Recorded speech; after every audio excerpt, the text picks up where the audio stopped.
వైవిధ్యానికి care of caves, variety ఈవెంట్లు, వినూత్నమైన థీమ్స్. పూర్తి వివరాలకు చదవండి రేపటి సాక్షి దినపత్రిక. గోపి గారు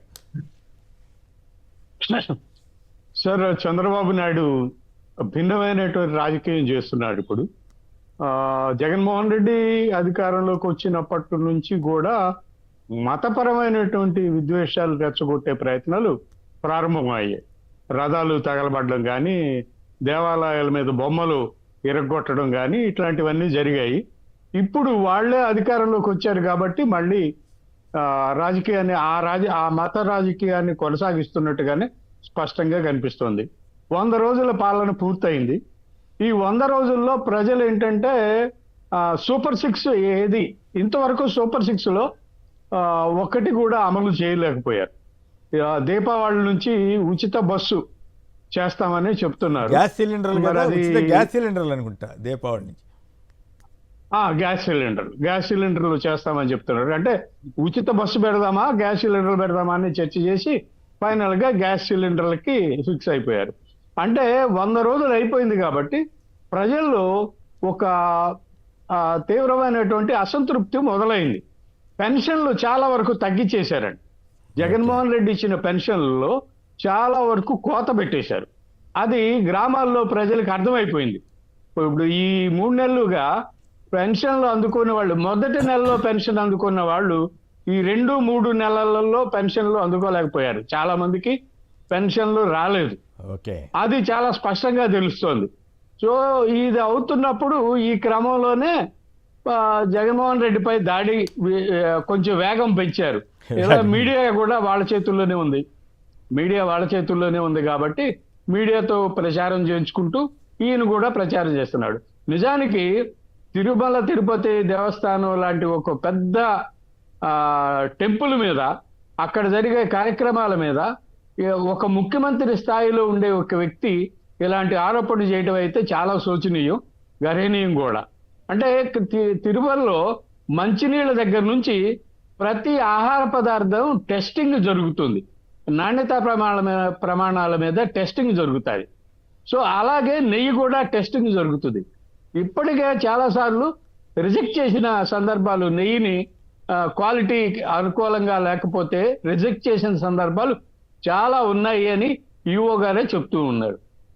సో ఇలాంటి పరిస్థితుల్లో జంతువుల కొవ్వు పదార్థాలతోటి నెయ్యి కల్తీ అయి ఉంటే ఆ నేతితో లడ్డూలు తయారు చేస్తే లడ్డూ నాణ్యతా ప్రమాణాలు చెక్ చేసే అధికారులంతా ఏమైపోయారు? నెయ్యి నాణ్యతా ప్రమాణాలను చెక్ చేసే అధికారులంతా ఏమైపోయారు? వీళ్ళంతా ఏమైపోయారు? అయినా ఇప్పుడు మొన్న జూలై 6వ తారీఖున టెస్ట్కు పంపించారు. జూలై 6వ తారీఖున టెస్ట్కు పంపించినప్పుడు అక్కడ ఈఓ ఎవరు? రాష్ట్రానికి ముఖ్యమంత్రి ఎవరు? జగన్మోహన్ రెడ్డినా? కాదు కదా. సో దానికి బాధ్యత ఎవరు వహించాలి? అంటే ఇప్పటికీ తిరుపతిలో ముఖ్యమంత్రి జగన్మోహన్ రెడ్డి అని భావిస్తున్నారా మీరు? ముఖ్యమంత్రి జగన్మోహన్ రెడ్డి తన హయాంలో జరిగినా కూడా నడుస్తోంది. తన హయాంలో జరిగినా కూడా ఎదుటి వాళ్ళ మీద బురదేసేటివి అంతే. అదే చెప్తున్నా. ఇప్పుడు జూలై 6వ తారీఖున టెస్టింగ్ జరిగితే దానికి జగన్మోహన్ రెడ్డి బాధ్యుడేటర్ అవుతాడు అనేది వీళ్ళు చెప్పాల్సిన అవసరం ఉంది. ఈ మీడియా కూడా చెప్పాలి. చంద్రబాబుకి అనుకూలంగా రాస్తున్న మీడియా ఏదైతే ఉందో ఆ మీడియా కూడా. ఇంతకీ బ్రేక్ కూడా తీసుకోవాలి. ఒక పాయింట్ చెప్పండి గోపి గారు, ఇంతకీ అపచారం చేస్తోంది చంద్రబాబు గారా ఇంకెవరన్నా? రెండు, అసలు తిరుమలకి వెళ్ళమంటాడా వద్దంటాడా? లడ్డూలు తినమంటారా వద్దంటారా? ఇప్పుడు ఆ అనుమానం ఎప్పటికీ కంటిన్యూ అవుతూనే ఉంటుంది కదా. అది చాలా ప్రమాదకరమైనటువంటి ఆరోపణ. ఇది నిజంగానే లక్షల కోట్ల మంది భక్తుల అభిప్రాయాలు, వాళ్ళ విశ్వాసాలు, మత విశ్వాసాలకు సంబంధించిన అంశం ఇది. లక్షల కోట్ల మంది తిరుపతి లడ్డు దొరికితే చాలు తినే ఆశీర్వాదం పొందుదాం అని భావిస్తున్న తరుణంలో దాంట్లో నువ్వు జంతువుల ఫ్యాట్ ఉంది, కొవ్వు పదార్థాలు కలిశాయి అని చెప్పడం అంటే నువ్వు ఆ లడ్డూని, తిరుపతి లడ్డుకి ప్రపంచవ్యాప్తంగా ఒక గుర్తింపు ఉందండి. అదే ఆ లడ్డూని నువ్వు ఏం చేస్తున్నావు? తక్కువ చేసి మాట్లాడుతున్నాడు. ఒక ముఖ్యమంత్రి హోదాలో ఉండే ఒక వ్యక్తి, కోట్లాది మంది భక్తులు చాలా భక్తి శ్రద్ధలతో తీసుకునేటువంటి ఆహారం, అది ఆ ప్రసాదం, ఆ ప్రసాదాన్ని తక్కువ చేసి మాట్లాడడం అనేది ఒక ముఖ్యమంత్రి స్థాయి వ్యక్తికి తగింది కాదు. దీనిపై నిజంగానే వైసీపీ జగన్మోహన్ రెడ్డి గారు కోరుకున్నట్టుగా కానీ వైవి సుబ్బారెడ్డి గారు వైవి సుబ్బారెడ్డి గారు 2 ఆప్షన్లు ఇచ్చారు. ఒకటి కోర్టు ద్వారా వెళ్దాము, రెండోది కుటుంబ పరంగా ప్రమాణ స్వీకారం చేద్దాము తిరుపతిలో.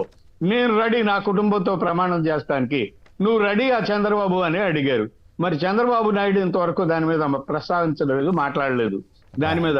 సో ఇది నిజంగానే ఇట్లాంటి ప్రకటన వచ్చిన తర్వాత భక్తుల్లో చాలా మంది అదే నాకు తెలిసి ఎక్కువ మంది అయితే భక్తులు నమ్మడం లేదు. ఎందుకంటే అక్కడ ప్రతి సందర్భాలు చాలా సార్లు విజిట్ చేసే భక్తులే ఉంటారు. తొలిసారిగా తిరుపతి వెళ్ళే భక్తులు చాలా తక్కువ మంది ఉంటారు. 1-10 సార్లు వెళ్ళే వాళ్ళే ఎక్కువ ఉంటారు. వాళ్ళందరికీ తెలుసండి అక్కడ ఎలాంటి నాణ్యతా ప్రమాణాలు ఉంటాయి, నాణ్యతను చెక్ చేయడానికి ఎన్ని